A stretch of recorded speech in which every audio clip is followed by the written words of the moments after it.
তোমরা সকলে আদমের সন্তান, আর আদম হচ্ছে মাটির তৈরি। এই দিক থেকে আমরা সবাই ঐক্যবদ্ধ। কিন্তু ঘটনা কিন্তু এখানে শেষ না। আল্লাহ তাআলা কেন সৃষ্টি করলেন আমাদেরকে? উদ্দেশ্যটা কি আসলে? সৃষ্টি তো সবাইকে করলেন এক ব্যক্তি থেকে, মাটি থেকে, কিন্তু উদ্দেশ্যটা কোথায়? ওমা খালাকতুল জিন্না ওয়াল ইনসা ইল্লা লিয়াবুদুন। আমি মানুষ এবং জিনকে সৃষ্টি করেছি, তারা শুধু আমার ইবাদত করবে, আমার জন্য তাওহীদ প্রতিষ্ঠা করবে। সমস্যা কিন্তু ওখানে যে হয়েছে, বিভক্তিটা কিন্তু ওখানে এসেছে। কানান নাসু উম্মাতান ওয়াহিদা, সকল মানুষ তো একই উম্মত ছিল। বিভক্তিটা শুরু হয়েছে এখানে উদ্দেশ্যে এসে, এই উদ্দেশ্য বাস্তবায়নে এসে বিভক্তি। সবাই, যিনি আমাদেরকে সৃষ্টি করেছেন, যিনি আমাদের রব, তাকে একমাত্র মাবুদ হিসেবে আমরা মেনে নিতে পারিনি। এই কারণে কিন্তু আমাদের বিভক্তি সৃষ্টি হয়েছে।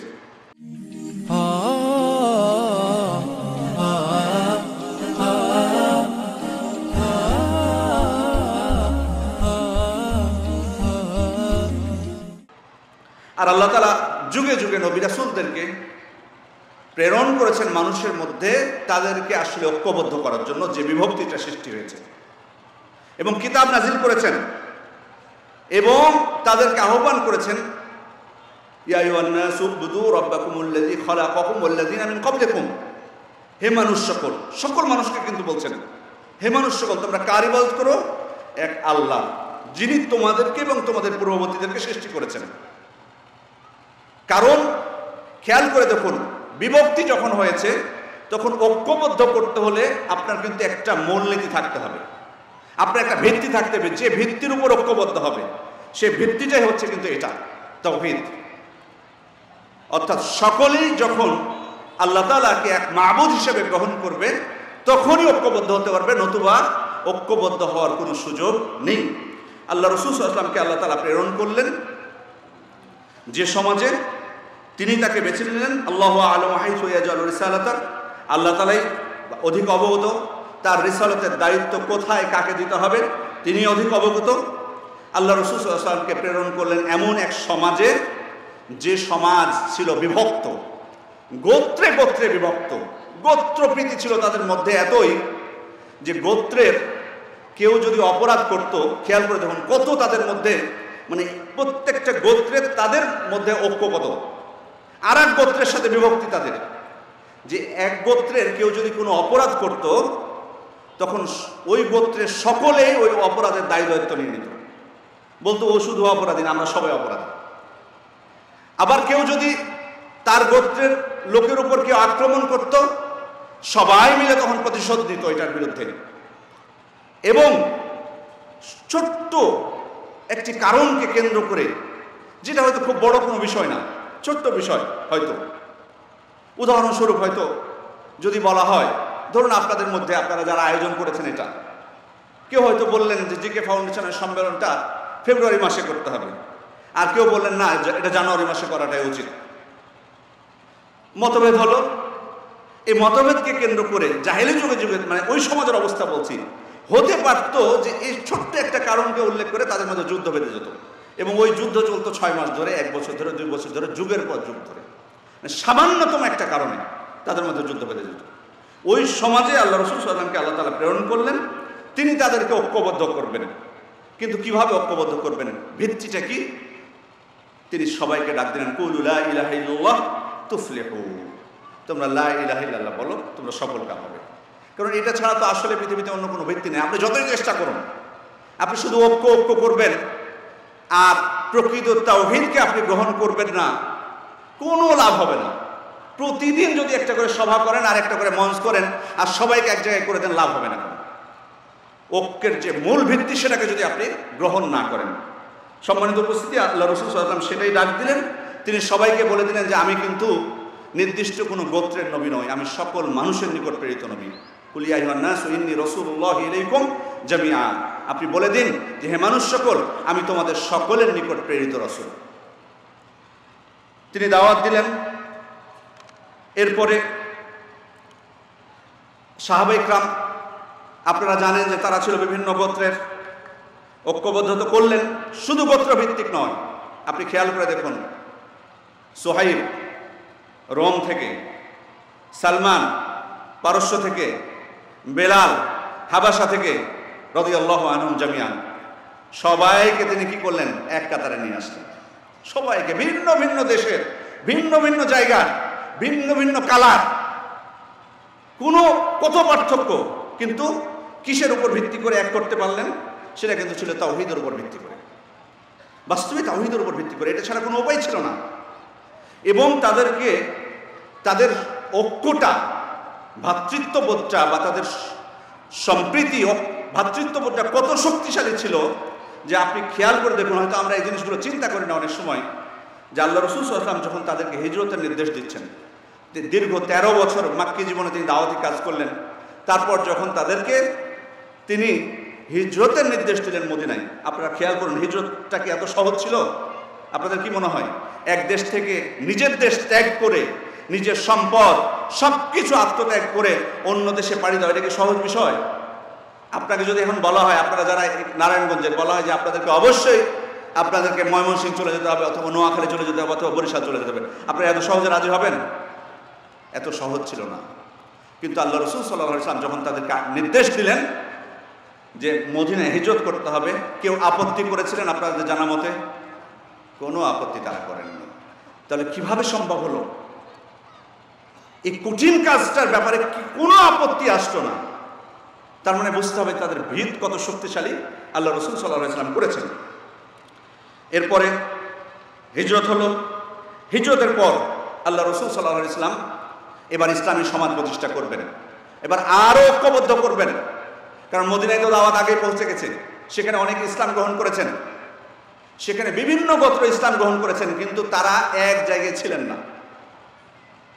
প্রত্যেকটা গোত্র তাদের নিজ নিজ জায়গায় বসবাস করত, সেখানে সালাত আদায় করত, সেখানে তারা আলাপ করত, সেখানে তারা সামাজিক কাজ করত, কিন্তু এক জায়গায় কিন্তু মদিনার সব জায়গায় সবাই ছিল না। আল্লাহ রাসূল সাল্লাল্লাহু আলাইহি ওয়াসাল্লাম এই জন্য মদিনায় যে প্রথম যে কাজটি করলেন সেটা হচ্ছে মসজিদ প্রতিষ্ঠা। তিনি কুবায় মাত্র কয়েকদিন অবস্থান করলেন, 4 দিন বা 10 দিন বা 14 দিন, সেখানে মসজিদ প্রতিষ্ঠা করলেন। সেখান থেকে আবার যখন মূল মদিনায় চলে গেলেন, সেখানে মসজিদে নববী প্রতিষ্ঠা করলেন। প্রথম কাজ মসজিদে প্রতিষ্ঠা করা। মসজিদ প্রতিষ্ঠার মাধ্যমে তিনি সকল গোত্রকে এবার এক জায়গায় নিয়ে চলে আসলেন। খেয়াল করে দেখুন কিভাবে ঐক্যবদ্ধ করতে হয়। এবার সমস্যা তো আরও আছে। কোথায় সে সমস্যা? সেটা হচ্ছে যে মুহাজিররা সব কিছু ত্যাগ করে এখানে এসেছেন, পরিবার ত্যাগ করে, সম্পদ, অর্থনৈতিক সম্পদ সব কিছু। সমাধান কিভাবে করবেন? এবার তিনি মুহাজির এবং আনসারদের মধ্যে মুআখার বিধান করলেন, ভ্রাতৃত্বের বন্ধন, একজন মুহাজিরের সাথে একজন আনসারের। এভাবে তারা, আনসাররা, তারা সব কিছু, তাদেরও ত্যাগটা খেয়াল করে দেখুন, তাদের সম্পদের ভাগিদার করে দিলেন কাদেরকে? মুহাজিরদেরকে। এবং এমনকি যাদের একাধিক স্ত্রী ছিল তারা বললেন যে আমার একাধিক স্ত্রী আছে, তোমার যাকে পছন্দ হয় পছন্দ করো, আমি তাকে তালাক দিয়ে দিব, ইদ্যত শেষ হলে তুমি বিয়ে করে নেবে। খেয়াল করে দেখুন, এগুলো তো আমাদের কাছে গল্প মনে হবে, কিন্তু ত্যাগটা দেখতে হবে, কিন্তু কত বড় ত্যাগ স্বীকার তারা করেছেন। এইভাবে তাদের মধ্যে অর্থনৈতিক দিক থেকে অর্থনৈতিক সমস্যার সমাধান করলেন প্রিয় নবী সাল্লাল্লাহু আলাইহি ওয়াসাল্লাম। এবার আরেকটা সমস্যা আছে, সেটা হচ্ছে মুসলিমদের মধ্যে বসবাস হলো ইহুদিদের সেখানে। তাহলে সেখানে যদি আমি একটা শান্তিময় সমাজ প্রতিষ্ঠা করতে চাই, তাহলে তো অন্য ধর্মের লোক আছে এখানে, সেখানে তো একটা সমস্যা, বাধা হতে পারে। সেজন্য প্রথমেই আল্লাহ রাসূল সাল্লাল্লাহু আলাইহি ওয়াসাল্লাম হিজরত করে ইহুদিদের সাথে তিনি সন্ধি করে নিলেন। এখানেও কিন্তু ঐক্যের ক্ষেত্রে আরও এক ধাপ অগ্রসর হয়ে গেলেন। সম্মানিত উপস্থিতি, এরপর তো আপনারা জানেন যে আল্লাহ রাসূল সাল্লাল্লাহু আলাইহি ওয়াসাল্লাম মক্কা থেকে হিজরত করলেও কুরাইশরা কি ছেড়ে দিয়েছিল আল্লাহ রাসূল সাল্লামকে? না, ষড়যন্ত্র তাদের অব্যাহত থাকে, একের পর এক যুদ্ধ চাপাতে থাকে। খেয়াল করে দেখুন, যুদ্ধের মতো এই কঠিন পরিস্থিতিতেও আল্লাহ রাসূল সাল্লাল্লাহু আলাইহি ওয়াসাল্লাম সাহাবা কেরামের মধ্যে ঐক্য কিভাবে ধরে রেখেছিলেন। যেমন বদরের যুদ্ধের প্রেক্ষাপট, আবু সুফিয়ানের কাফেলাকে অ্যাটাক করার জন্য আল্লাহ রাসূল সাল্লাল্লাহু আলাইহি ওয়াসাল্লাম বের হতে বললেন, 313 জনকে নিয়ে বের হয়ে গেলেন, অ্যাটাক করতে পারলেন না। আবু জাহাল আসলো, সে জেদ করলো, বলল না যুদ্ধ করবই। আল্লাহ রাসূল সাল্লাল্লাহু আলাইহি ওয়াসাল্লাম এবার সাহাবা কেরামের সাথে পরামর্শ করলেন, তিনি বললেন, আবু জাহাল তো যুদ্ধ করতে যাচ্ছে, আমরা এখন কি করব? এই কঠিন মুহূর্তে আমরা যদি এখন ফিরে যাই তাহলে তো তার একটা সুযোগ পেয়ে যাবে, বরং হয়তো উল্টো মদিনাতে যে আক্রমণ করতে পারে। আবু বকর রাদিয়াল্লাহু আনহু উঠে দাঁড়ালেন, তিনি বললেন যে আল্লাহ রাসূল, আপনার সাথে আমরা আছি, আপনি যে সিদ্ধান্ত নেবেন। মিকদাদ ইবনে আমর তিনিও বললেন। এই দুইজন বলার পরও বা একাধিক জন বলার পরও আল্লাহ রাসূল সাল্লাল্লাহু আলাইহি ওয়াসাল্লাম সাহাবায়ে কেরামকে বারবার বলছিলেন, আশিরু আলাইয়া, তোমরা আমাকে পরামর্শ দাও, কথা বলো। সাদ বিন মুআয রাদিয়াল্লাহু আনহু বিচক্ষণ ছিলেন, উনি বুঝে গেছেন। উনি বলছেন, আল্লাহ রাসূল সাল্লাল্লাহু আলাইহি ওয়াসাল্লাম, আপনি মনে হয় আমাদের আনসারদের দিকে ইঙ্গিত করছেন যে মুহাজিররা তো অলরেডি বলে দিয়েছে তাদের মতামত, আপনি চাচ্ছেন যে আমরা আনসার আমাদের মতামতটা কি, আমরা আপনাকে সাপোর্ট দিব কিনা। তিনি অনেক কথাই বলেছিলেন আল্লাহ রাসূল সাল্লাল্লাহু আলাইহি ওয়াসাল্লামকে। তার মধ্যে অন্যতম একটা কথা ছিল, আল্লাহ রাসূল সাল্লাল্লাহু আলাইহি ওয়াসাল্লাম, আপনি যদি আমাদেরকে নিয়ে এই সমুদ্রে ঝাঁপও দিতে চান তো আমরা আপনার সাথে থাকব, আপনার থেকে আমরা পিছপা হব না, আপনি যে সিদ্ধান্ত দিবেন, যেটাই করতে বলবেন সেটাই আমরা করবো আপনার সাথে। খেয়াল করে দেখুন, এই কঠিন মুহূর্তে যুদ্ধের মধ্যে এই কঠিন মুহূর্তে আল্লাহ রাসূল সাল্লাল্লাহু আলাইহি ওয়াসাল্লাম উভয়ের মতামত নিয়ে তাদের ঐক্যের ভিত শক্ত করলেন। এরপরে চলে যান উহুদের যুদ্ধের সময়, যখন শুনতে পেলেন যে আবু সুফিয়ান আবার যুদ্ধের প্রস্তুতি নিচ্ছে, আল্লাহ রাসূল সাল্লাল্লাহু আলাইহি ওয়াসাল্লাম তিনি কিন্তু চাচ্ছিলেন যে মদিনা থেকে বের হবেন না, মদিনাতে অবস্থান করবেন, যদি কাফেররা মদিনায় আক্রমণ করে তখন আমরা তাদেরকে প্রতিরোধ করব। কিন্তু সাহাবায়ে কেরামের অধিকাংশই বললেন, আল্লাহ রাসূল, বিশেষ করে যারা বদরের যুদ্ধে অংশগ্রহণ করতে পারেননি, তারা বললেন যে আমরা তো যুদ্ধের জন্য প্রস্তুত আছি, আমরা তো এটাই চাই, আমরা তো অনেকদিন থেকে অপেক্ষা করছি এটা। শেষ পর্যন্ত আল্লাহ রাসূল সাল্লাল্লাহু আলাইহি ওয়াসাল্লাম তাদের মতকে মেনে নিলেন, দিয়ে বললেন, ঠিক আছে, তোমাদের মতকে সমর্থন করলাম, যুদ্ধের জন্য আমরা বের হব। এখানেও কিন্তু তিনি সাহাবায়ে কেরামের মতামতকে শ্রদ্ধা করলেন এবং তাদের সাথে ঐক্যমত পোষণ করে তাদের ঐক্যের ভিতটা শক্ত করলেন। এরপরে খন্দকের যুদ্ধ যখন শেষ হলো, আল্লাহ রাসূল সাল্লাল্লাহু আলাইহি ওয়াসাল্লাম যখন গেলেন, অস্ত্র রেখে দিলেন। জিবরিল আলাইহিস সালাম এসে বললেন, আল্লাহ রাসূল সাল্লাল্লাহু আলাইহি ওয়াসাল্লাম, আপনি অস্ত্র রেখে দিয়েছেন, কিন্তু আমি কিন্তু অস্ত্র রাখি না। তার মানে ওই বনু কুরাইজা ইহুদি তারা শান্তি চুক্তি ভঙ্গ করেছে, তাদেরকে বা তাদের উপর আক্রমণ করতে হবে, তাদের ব্যাপারে ব্যবস্থা গ্রহণ করতে হবে। আল্লাহ রাসূল সাল্লাল্লাহু আলাইহি ওয়াসাল্লাম সাহাবায়ে কেরামকে বললেন যে তোমরা চলে আসো বনু কুরাইজায়, লা ইউসাল্লিয়ান্না আহাদুন আসরা ইল্লা ফি বানি কুরাইজা, তোমাদের কেউ যেন বানু কুরাইজায় আসার আগে আসরের সালাত না পড়ে। এবার সাহাবায়ে কেরাম বের হয়ে অনেকের আসরের সালাত, রাস্তায় আসরের সালাতের সময় হয়ে গেল, তখন তাদের মধ্যে মতভেদ হয়ে গেল। কেউ বললেন যে যতক্ষণ না আমরা বনু কুরাইজায় পৌঁছতে পারবো আসরের সালাত আমরা পড়বো না, তাতে যে সময় হোক, এশার সময় হয়ে যাক, তাতে কোনো যায় আসে না। আরেক দল বললেন, না, আমরা সালাতের সময় হয়েছে, এখন সালাত পড়ে নিব।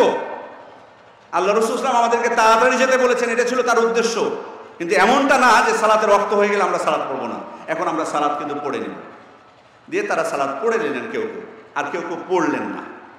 আল্লাহ রাসূল সাল্লাল্লাহু আলাইহি ওয়াসাল্লামের কাছে যখন তারা পৌঁছলেন, কাউকেই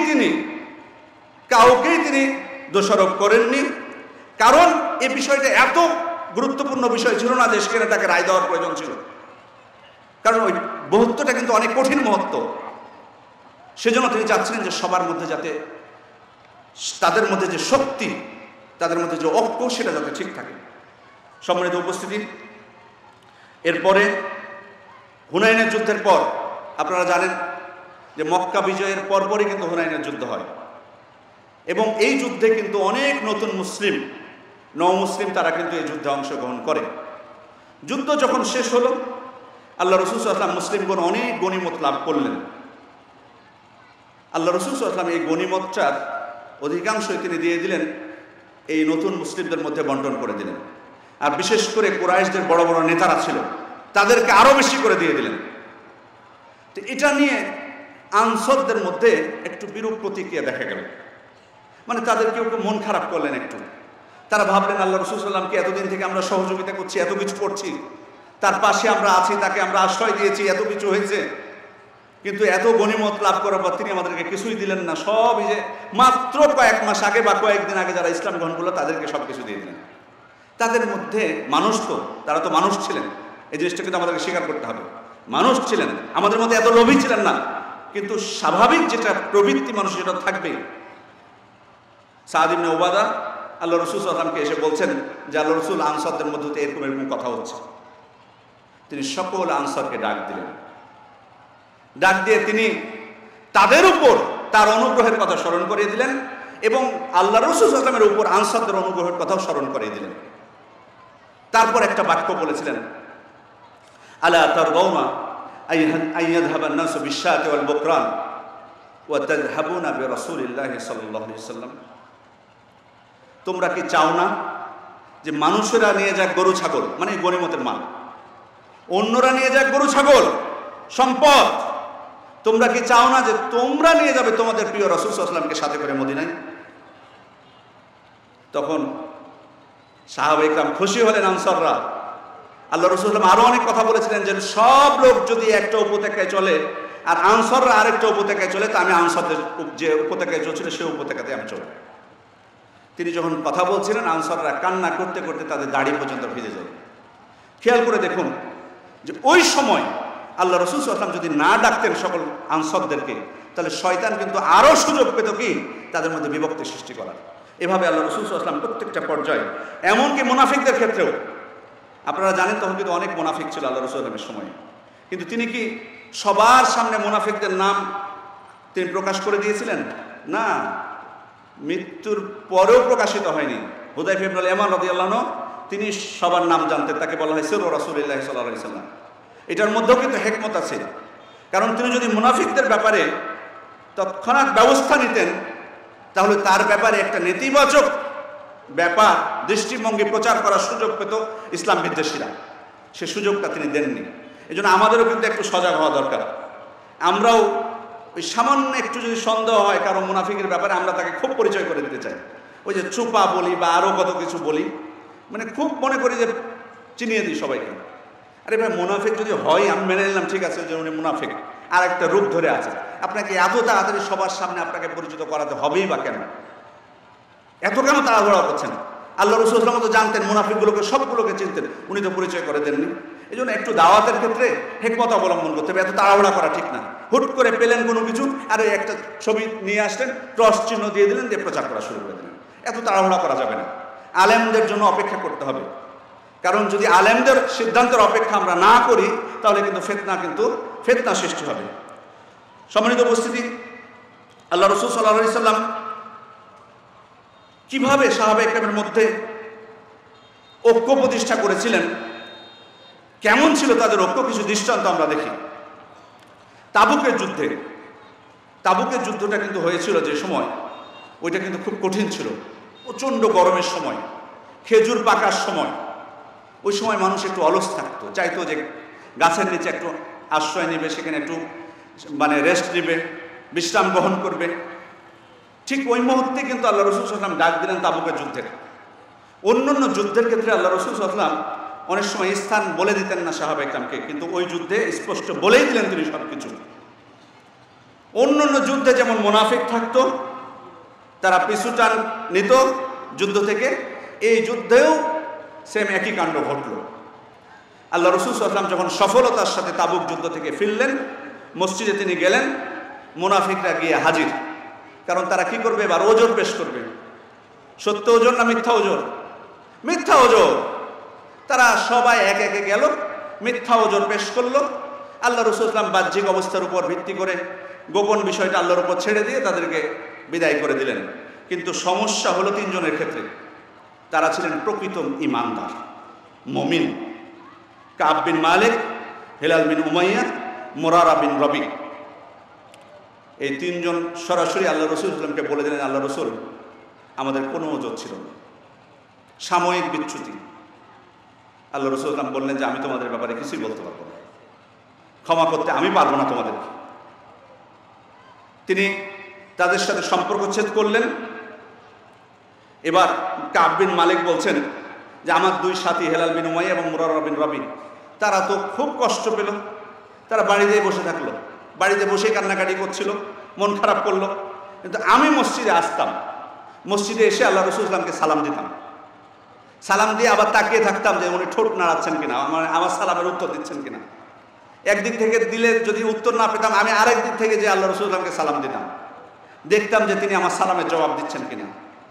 সাহাবা ইকরাম যেখানে যে মজলিসগুলোতে বসেছিলেন সেখানে যে আমি তাদের সাথে বসে কথা বলার চেষ্টা করতাম, কিন্তু কেউ কথা বলতো না। এক পর্যায়ে দেখলাম যে একটা বাগানের কাছে আমার চাচাতো ভাই, আমার খুব আন্তরিক বন্ধু আবু কাতাদা, সে বসে আছে, সে একাই, ওখানে কেউ নাই। তা আমি ভাবলাম যেহেতু ওখানে কেউ নাই, নিশ্চয় আমার যেহেতু বন্ধু, আমার চাচাতো ভাই, ওইখানে ও হয়তো আমার সাথে কিছু কথা বলতে পারে। তা আমি তাকে গেলাম, তার কাছে সালাম দিলাম, কোনো জবাব সে দিল না। তো সেখানে আমি এতই মন খারাপ করলাম, এত মন খারাপ হলো আমার, আমি তাকে শুধু বলেছিলাম যে আবু কাতাদা, বলো তো তোমার কি মনে হয় আমার সম্পর্কে, আমি আল্লাহ এবং তার রসুলকে ভালোবাসি কিনা? আবু কাতাদা উত্তর দিয়েছিলেন যে আল্লাহ আলাম, আল্লাহ তাআলাই ভালো জানেন। আর কোনো উত্তর দেন। উনি বলছেন যে এবার আমার দুই চোখ দিয়ে পানি বের হওয়া শুরু হলো। আমার দুই সাথী তো কাঁদতেছে বাড়িতে বসে থেকে, এবার আমিও থামতে পারলাম না, আমিও সহ্য করতে পারলাম না। নিজের আপন মানুষ, সে আমার কথায় উত্তর দিচ্ছে না। আমি যখন বলছি যে আল্লাহ এবং তার রসুলকে আমি ভালোবাসি কিনা, সে বলছে আমি জানি না। সে আমার প্রকৃত অবস্থা জানার পরেও এই কথা বলছে। সে তো গোপন জায়গায় ছিল, কথা বলতে পারতো। দেখুন সাহাবা ইকরাম আল্লাহ তাআলাকে কিভাবে ভালোবাসতেন, আল্লাহ তাআলার ব্যাপারে তাদের দৃষ্টিভঙ্গি, যে আল্লাহ তাআলা সব কিছু দেখছেন, আল্লাহকে ভয় ছিল তাদের কেমন। উনি বলছেন যে এভাবে করে 40 দিন গেল। 40 দিন যাওয়ার পর আরো কঠিন সিদ্ধান্ত আসলো। বলে যে এবার তোমাদের পরিবারকে পাঠিয়ে দাও বাড়িতে, পরিবারের সাথে, তোমাদের স্ত্রীদের সাথে তোমাদের কোনো সম্পর্ক থাকবে না। কঠিন পরীক্ষা। এরপরে আরো কঠিন পরীক্ষা। গাসসানের অধিপতি, যাদের সাথে যুদ্ধ করতে বের হয়েছিলেন, তারা কিভাবে জেনে গেছে যে আল্লাহ রাসূল তিনজনকে বয়কট করেছেন যুদ্ধে না যাওয়ার কারণে। তারা এই সুযোগে চিঠি লিখলে এই তিনজনের কাছে যে আমরা শুনতে পেয়েছি যে তোমাদের নেতা মুহাম্মদ সাল্লাল্লাহু আলাইহি ওয়াসাল্লাম আমাদের সাথে তোমরা যুদ্ধ করতে বের না হওয়ার কারণে তোমাদেরকে বয়কট করেছে। আমরা তোমাদেরকে আশ্বস্ত করছি যে তোমরা যদি আমাদের দেশে চলে আসো, তাকে পরিত্যাগ করে, আমরা তোমাদেরকে সম্মানজনক একটা স্থান দেব। কাব বিন মালিক বলছেন, চিঠি পড়ে আমি বুঝে গেছি যে এটা আমার জন্য আরো বড় পরীক্ষা, একটা আল্লাহর পক্ষ থেকে পরীক্ষা তো দিচ্ছে, এটা আরো বড় পরীক্ষা। সাথে সাথে ওই চিঠি জ্বলন্ত অঙ্গারে আমি নিক্ষেপ করলাম। 50 দিন পার হলো, ফজরের সালাতের পর বসে আছেন, ওই সালা পাহাড় থেকে ডাক আসছে, আবশিরিয়া কাব ইবনে মালিক, হে কাব ইবনে মালিক, সুসংবাদ গ্রহণ করো। উনি বলছেন যে যখনই শুনতে পেয়েছি এই কথা, সুসংবাদের কথা যখনই শুনতে পেয়েছি, তখনই আমি আল্লাহ তাআলার শুকরিয়া স্বরূপ, তার প্রতি কৃতজ্ঞতা স্বরূপ আমি সিজদায় পড়ে গেছি। তারপর আল্লাহ রাসূল সাল্লাল্লাহু আলাইহি ওয়াসাল্লামের কাছে গেছেন, যে দেখেন যে আল্লাহ রাসূল সাল্লাল্লাহু আলাইহি ওয়াসাল্লামের হাস্যোজ্জ্বল মুখ, বলছেন মনে হচ্ছে তার মুখমণ্ডলটা চন্দ্রের একটা টুকরো। আল্লাহ রাসূল সাল্লাল্লাহু আলাইহি ওয়াসাল্লাম আমাকে অভ্যর্থনা জানালেন। আমি আল্লাহ রাসূল সাল্লাল্লাহু আলাইহি ওয়াসাল্লামকে বললাম, আল্লাহ রাসূল, এই সুসংবাদ এটা কি আপনার পক্ষ থেকে নাকি আল্লাহ তাআলার পক্ষ থেকে? আল্লাহ রাসূল সাল্লাল্লাহু আলাইহি ওয়াসাল্লাম বললেন যে এটা বরং আল্লাহ তাআলার পক্ষ থেকে। সাহাবা ইকরাম ওই সময় এই তিনজনকে অভ্যর্থনা জানাচ্ছিলেন, শুধু মারহাবা দিচ্ছিলেন, এতই খুশি তারা। এই তিনজনের যে অবস্থা হয়েছে, তারা কিন্তু খুশি হননি। আমাদের সমাজে, মানে আমাদের অবস্থাটা আপনারা খেয়াল করে দেখবেন, এটা বাস্তবতা, মানতে হয়তো কষ্ট হতে পারে যে আমাদের কোনো ভাইদের যদি এরকম কোনো বিপদে পড়ে আমাদের কি অবস্থা হয়। বরং আমরা অনেকে খুশি হই যে ঠিক আছে, যুদ্ধে যাসনি তো ঠিকই, সাজাটা ভালোই হয়েছে, এরকম মন মানসিকতা আমাদের। কিন্তু সাহাবা ইকরামের সেটা হয়নি, তারাও মন খারাপ করেছেন। আর যখনই আয়াত নাজিল হয়ে গেছে তাদের বিষয়ে, স্বয়ং আল্লাহ তাআলাই সার্টিফাই করেছেন তাদেরকে, তখন সবাই খুশি হয়ে গেছেন। এমনকি বর্ণিত আছে যে সাহাবা ইকরাম তারা খুশিতে তাদের নিজেদের সম্পদ দান করে দিচ্ছিলেন। সুবহানাল্লাহ। তাদের মুসলিম ভাইয়ের জন্য, নিজের জন্য না, নিজের জন্য তো তারা করেছেন। কাব বিন মালিক বলছেন আল্লাহ রাসূল সাল্লাল্লাহু আলাইহি ওয়াসাল্লামকে, আল্লাহ রাসূল, আমি আমার সমস্ত সম্পদ দান করে দেব। তখন আল্লাহ রাসূল বললেন যে তোমার কিছু অংশ তুমি বাদ দিয়ে তুমি দান করো। তখন তিনি বললেন, খাইবারের গনিমত হিসেবে আমি যেটা পেয়েছিলাম শুধুমাত্র সেটাই আমার কাছে রাখলাম, বাকিটা আমি দান করে দিলাম। সুবহানাল্লাহ। খেয়াল করুন। তাহলে আমি শুধুমাত্র যে বিষয়টার জন্য আপনাকে এই ঘটনাটা নিয়ে আসলাম, যে সাহাবা ইকরাম খেয়াল করে দেখুন যে তাদের সপক্ষে তাদের তওবা কবুল করে, তিনজনের তওবা কবুল করে আল্লাহ তাআলা আয়াত নাজিল করেছেন, আর খুশি হয়েছে সবাই, এবং নিজেদের সম্পদ দান করেছেন খুশিতে, আল্লাহ তাআলার কৃতজ্ঞতা স্বরূপ। এটা কি এখন বর্তমান যুগে, সত্য কথা বলবেন, এগুলো আমরা কল্পনা করতে পারি? মানে এই ভালোবাসা অন্য মুসলিম ভাইদের প্রতি এগুলো আছে আমাদের? মানে ঘরের ভাইয়ের প্রতি তো নাই, বাইরের তো বাদই দিলাম, কঠিন অবস্থা নাই, অনেক সংকীর্ণতা আমাদের মধ্যে। অথচ বদরের যুদ্ধে যখন যুদ্ধ শুরু হচ্ছে ওই মুহূর্তে সাদ বিন মুআজ রাদিয়াল্লাহু আনহু বলছেন আল্লাহ রাসূল সাল্লাল্লাহু আলাইহি ওয়াসাল্লামকে, আল্লাহ রাসূল ওই যে উঁচু ঢিলার উপর আপনার জন্য একটা তাঁবু বানিয়ে দিই, আপনি ওইখান থেকে পুরো যুদ্ধের ময়দানটা আপনি পর্যবেক্ষণ করবেন। যদি আমরা যুদ্ধে জয়ী হই আলহামদুলিল্লাহ, আর যদি পরাজিত হই আল্লাহ রাসূল আপনার জন্য আমরা সওয়ারি ঠিক করে রাখছি, আপনি ওইখান থেকে নেমে সওয়ারিতে চড়ে মদিনায় ফিরে যাবেন নিরাপদে। এবং নিরাপদে ফিরে যে ওই সমস্ত ভাইদের কাছে ফিরে যাবেন। খেয়াল করুন কিভাবে বলছেন যে ওই সমস্ত ভাইদের কাছে ফিরে যাবেন যারা আপনাকে আমাদের থেকে বেশি ভালোবাসে। কল্পনা করেছেন বদরের যুদ্ধে বের হয়ে এসেছিলেন মাত্র কতজন? 313 জন। 313 জন বের হয়ে এসেছিলেন। অবশ্য বাকিরা জানতেন না যে যুদ্ধ হবে, তারা নিশ্চিত ছিলেন না, জানলে সবাই বের হয়ে আসতেন। সাদ বিন মুআজ বলছেন যে আপনি এমন ভাইদের কাছে ফিরে যাবেন যারা মদিনায় অবস্থান করছেন, তারা আমাদের থেকে আপনাকে বেশি ভালোবাসে। আপনি তাদের কাছে ফিরে যাবেন, তারা আপনার সাথে যুদ্ধ করবে পরবর্তীতে। মানসিকতাটা কেমন ছিল? আর আমাদের যদি এরকম হতো, আমাদের মতো মানসিকতা হলে আমরা বলতাম, তখন হয়তো বলতাম যে আল্লাহ রাসূল সাল্লাল্লাহু আলাইহি ওয়াসাল্লাম খেয়াল করে দেখুন তো কারা আপনার সাথে আপনার ডাকে সাড়া দিয়েছে, আর কারা মদিনায় বসে থাকলে একটু দেখে রাখুন, শুধু চিনে রাখুন তাদেরকে। এই হলো মন মানসিকতা আমাদের, যেটা বাস্তবতা স্বীকার না করতে পারি, কিন্তু বাস্তবতা হলো এটা। সম্মানিত উপস্থিতি, কিভাবে সম্ভব হলো? কারণ খেয়াল করে দেখুন, সমস্যা হচ্ছে যে আমরাও তো তাওহীদের উপরে, আল্লাহ রাসূল সাল্লাল্লাহু আলাইহি ওয়াসাল্লাম যেমন সাহাবা ইকরামকে ঐক্যবদ্ধ করলেন তাওহীদের উপরে, যে একমাত্র আল্লাহকে মাবুদ হিসেবে গ্রহণ করতে হবে, সেই তাওহীদের উপরে তো আমরাও তো আছি। তাহলে আমরা কেন ঐক্যবদ্ধ হতে পারছি না? আমাদের কেন অন্তরের মিল হচ্ছে না? আমাদের মধ্যে এত বিদ্বেষ কেন? আল্লাহ রাসূল সাল্লাল্লাহু আলাইহি ওয়াসাল্লাম তাদেরকে বেশ কিছু নির্দেশনা দিয়েছিলেন সাহাবা ইকরামকে।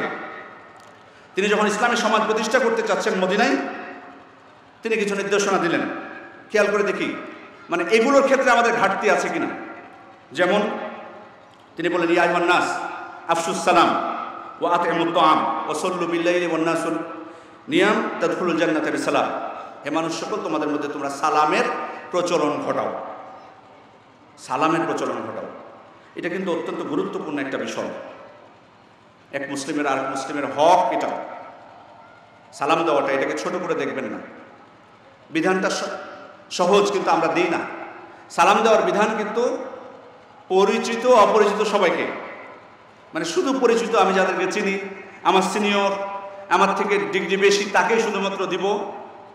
আর আমি যাকে চিনি না বা আমার থেকে বয়সে কম তাদেরকে দিব না, বিষয়টা কিন্তু এটা না। সবাইকে, পরিচিত অপরিচিত সকল মুসলিমকে কিন্তু সালাম দিতে হবে।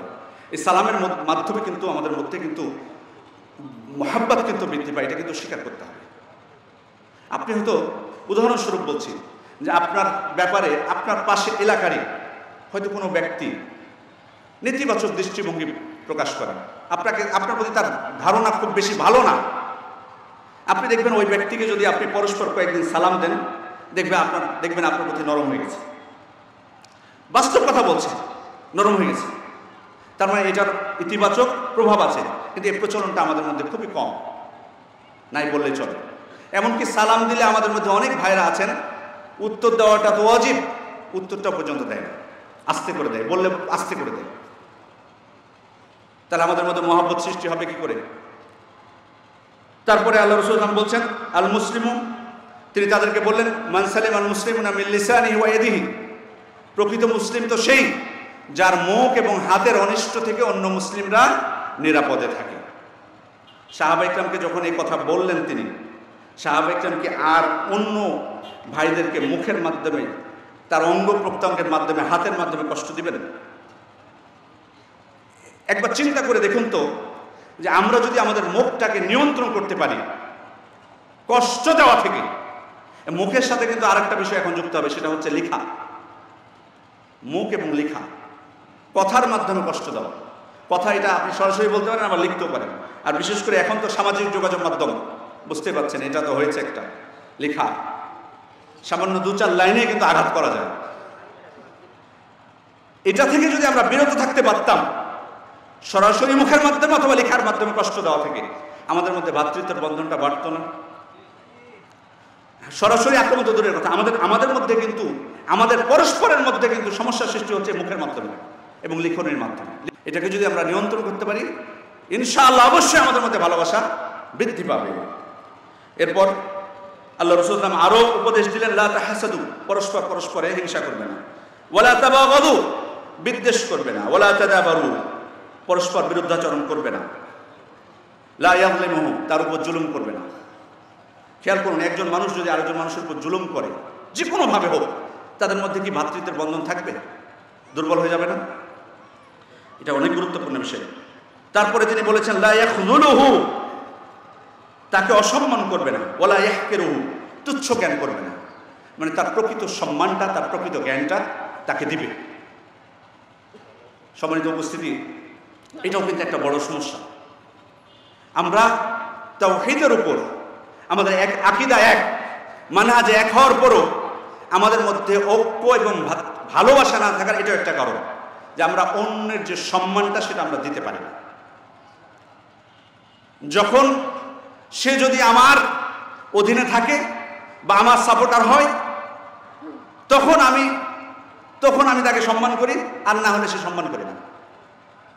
কিন্তু যার যতটুকু সম্মান ততটুকু যদি আমি তাকে দিই, তাহলে কিন্তু আমাদের মধ্যে অবশ্যই পরস্পরের ভালোবাসা কিন্তু বৃদ্ধি পাবে, এটা স্বীকার করতে হবে। এই আন্তরিকতার অভাব আমাদের মধ্যে। আল্লাহ রাসূল সাল্লাল্লাহু আলাইহি ওয়াসাল্লাম তাদেরকে বললেন সমাজ প্রতিষ্ঠার জন্য যে 3 দিনের বেশি লা ইয়াহিলু লিমুসলিমিন আন ইয়াহজুরা আখাহু ফাওকা 3 লায়াল, এক মুসলিম আর এক মুসলিমকে 3 দিনের 3 রাত্রির বেশি পরিত্যাগ করবে না, কথা বলা বন্ধ করবে না, কথা বলা বন্ধ করবে না। তাদের মধ্যে উত্তম হলো সেই যে প্রথমে এসে আরেকজনকে সালাম দেবে। সাহাবায়ে কেরামকে যখন আল্লাহ রাসূল সাল্লাল্লাহু আলাইহি ওয়াসাল্লাম এই কথা বলেছিলেন, তাদের মধ্যে কোনো কারণে যদি মনোমালিন্য হতো একজন আরেকজনের সাথে, তাদের মনে হয় আপনার যে তারা 3 দিনের বেশি কথা বলা বন্ধ করতেন? কিন্তু আমাদের মধ্যে কেমন হয়, কি হয়, সেটা আমরা এই বিধানটাকে আমরা পাত্তাই দেই না। বছরের পর বছর, যুগের পর যুগ আমরা কথা বলা বন্ধ করি, সম্পর্ক ছিন্ন করি। এরপরে আল্লাহ রাসূল সাল্লাল্লাহু আলাইহি ওয়াসাল্লাম এক মুসলিমের উপর আর মুসলিমের হক, 6টা হকের কথা বললেন। তার মধ্যে সালামের কথা আগেই বলেছি, ইযা লাকিতাহু ফাসাল্লিম আলাইহি ওয়া ইযা দাআকা ফাআজিবহু, যদি তোমাকে দাওয়াত দেয় তার দাওয়াতে সাড়া দাও। ওয়া ইযা তানসাহাকা ফানসা লাহু, তোমার কাছে যদি নসিহত চাই নসিহত দাও। ওয়া ইযা আতাসা ফাহামিদাল্লাহ ফাশাম্মিতহু, আর হাঁচি দিয়ে যদি আলহামদুলিল্লাহ বলে তাহলে ইয়ারহামুকাল্লাহ বলো। এটাও আমাদের মধ্যে নাই, এই সুন্নাতটাও আমাদের মধ্যে নাই, এই সুন্নাতটা আমরা পালন করি না। আর হাঁচি দিয়ে আলহামদুলিল্লাহ তো আমরা বলি না, তো ইয়ারহামুকাল্লাহ বলার সুযোগ পাবে কি করে আরেকজন? আলহামদুলিল্লাহ জোরে আমাদের বের হয় না, আর বের হলেও অন্য মুসলিমরা চুপ করে থাকে। শব্দটাকে খুব কঠিন শব্দ, যে আমাকে মুখস্থ করা লাগবে 1 বছর থেকে। বিষয়গুলো আমার আপনার কাছে খুব ছোট মনে হবে, প্রত্যেকটা বিষয় খেয়াল করে দেখুন। এই নির্দেশনাগুলো তিনি যখন ইসলামী সমাজ প্রতিষ্ঠা করছেন, তিনি সাহাবায়ে কেরামকে নির্দেশনা দিয়েছেন। এমনিতেই এত ভালোবাসা পরস্পরের প্রতি তাদের ছিল না। আপনি যখন এই সুন্নাতগুলো অনুসরণ করবেন, আপনার কোনো ভাই হাঁচি দিল, আপনি ইয়ারহামুকাল্লাহ বললেন, আপনার প্রতি তার মনটা নরম হবে না, খুশি হবে না? আপনি তার জন্য দোয়া করলেন? এগুলো নাই আমাদের মধ্যে। আমরা পরিচিতরা আমরা বসলে আমরা এই কাজগুলো করি না। যখন অসুস্থ হবে, ওয়াইনা মারিদা ফাউদহু, অসুস্থ হলে তাকে দেখতে যাও, তাকে দেখতে যাও। মারা গেলে তার জানাজায় অংশগ্রহণ করো। সম্মানিত উপস্থিতি, এরপরে দান করতে বলেছেন। যদি বিত্তশালীরা গরিবদেরকে দান করে, আপনি খেয়াল করে দেখবেন যে আমাদের সমাজে দান না থাকার কারণে ধনী এবং গরিবদের মধ্যে কিন্তু অনেক মতনৈক্য, বিভেদ, একে অপরের শত্রু হয়। কিন্তু যারা দান করে গরিবদেরকে, তাদের মধ্যে কিন্তু হয় না। আপনি যারা বিত্তশালী আছেন, খেয়াল করে দেখবেন, একজন গরিবকে আপনি তার প্রকৃত হকটা দিয়ে দেন, দেখেন সে কিভাবে আপনার কাছে ছুটে আসে। আপনি বিপদে পড়লে নিঃস্বার্থভাবে ছুটে আসবে, সেই প্রথম ছুটে আসবে, কিন্তু তার হক তো আপনাকে আগে আদায় করতে হবে। সম্মানিত উপস্থিতি, সবশেষে যে বিষয়গুলো বলবো, দেখুন আমাদের মধ্যে আলহামদুলিল্লাহ নিয়ত ভালো। আমরা সবাই বলি আমরা এক আল্লাহর দিকে আহ্বান করছি, এক আল্লাহকে মাবুদ হিসেবে গ্রহণ করতে বলছি। বেদাতের বিরুদ্ধে আমরা এক, সুন্নাতের পক্ষে আমরা এক, তারপরেও আমাদের ভালোবাসা বৃদ্ধি পাচ্ছে না কেন? দেখুন, দাওয়াতি কাজ করতে যেটা বাস্তব কথা বলছি আমি, যে আমাদের সমাজে অনেক সংগঠন সৃষ্টি হয়েছে, যদিও অনেকেই এটার বিরোধিতা করেন, বলেন যে সৌদি আরবে তো কোনো সংগঠন নাই, সেখানে সংস্থা আছে। কিন্তু আসলে আমাদের দেশের প্রেক্ষাপট ওই দেশের প্রেক্ষাপট কিন্তু এক না। কারণ হলো যে ওইখানে কিন্তু মুসলিম শাসকের অধীনে সবাই ঐক্যবদ্ধ। এই দেশে যেহেতু এটা সম্ভব হয়নি, আমরা কোনো মুআহহিদ শাসক যার অধীনে আমরা ঐক্যবদ্ধ হতে পারবো এটা যেহেতু পাইনি, যে কারণে জাতীয় ভিত্তিক সংগঠনের প্রয়োজন কিন্তু আমাদের দেশে হয়েছে এবং এটা আছে। যদিও হয়তো সংখ্যা বেড়ে গেছে, এটা অনাকাঙ্ক্ষিত, আমরা চাই এক হোক, কিন্তু এক হওয়াটাও কিন্তু খুব কঠিন। কঠিন এ কারণে যে সবাই তো একজন ব্যক্তিকে মানতে চাইবে না, কারণ এখানে মানতে বাধ্য না। সমস্যাটা এখানে সৌদি আরবে তারা মানতে ওখানে বাধ্য, কারণ উনি শাসক, ওনার ক্ষমতা আছে, সব কিছু আছে। কিন্তু আমাদের দেশে যারা নেতৃবৃন্দ তাদের তো সেই ক্ষমতা নাই, ওনারা তো কাউকে বাধ্য করতে পারবে না। এই কারণেই কিন্তু সংগঠনের সংখ্যাগুলো বেড়ে গেছে। কিন্তু এটার অর্থ এটা না যে সংগঠন একাধিক আছে বলে যে আমাদেরকে বিভক্তি সৃষ্টি করতে হবে, এটা না। আমরা যদি অন্তরটাকে সবাই যদি একটু নরম করি, পরস্পরের প্রতি একটু ভালোবাসা দেখাই, অন্যের সম্মানটা বোঝার চেষ্টা করি, যার যে সম্মানটা আছে সেটা দেওয়ার চেষ্টা করি, যার যে জ্ঞান আল্লাহ তাআলা দিয়েছেন সেই জ্ঞানের স্বীকৃতিটা আমরা দিই। আপনাকে কমপক্ষে স্বীকৃতিটা দিতে হবে। আপনি আপনার সংগঠনে নাই বলে তাকে তার জ্ঞানের স্বীকৃতি দিবেন না, আপনি জাহেল বলবেন, এটা বলবেন, ওইটা বলবেন, বিভিন্ন কটূক্তি করবেন, তাহলে কিভাবে আমাদের মধ্যে মিল হবে? এটা তো হবে না। তো ওই জন্য প্রত্যেক ব্যক্তির যার যেটুকু মর্যাদা আছে, জ্ঞান আল্লাহ তাআলা দিয়েছে, তাদেরকে ততটুকু সম্মান আপনাকে করতে হবে, তার মর্যাদাটুকু দিতে হবে। তবেই তো আমাদের মধ্যে যতই একাধিক সংগঠন হোক, আমাদের ভ্রাতৃত্বের বন্ধনটা দৃঢ় হবে, আমাদের মধ্যে ভালোবাসা হবে।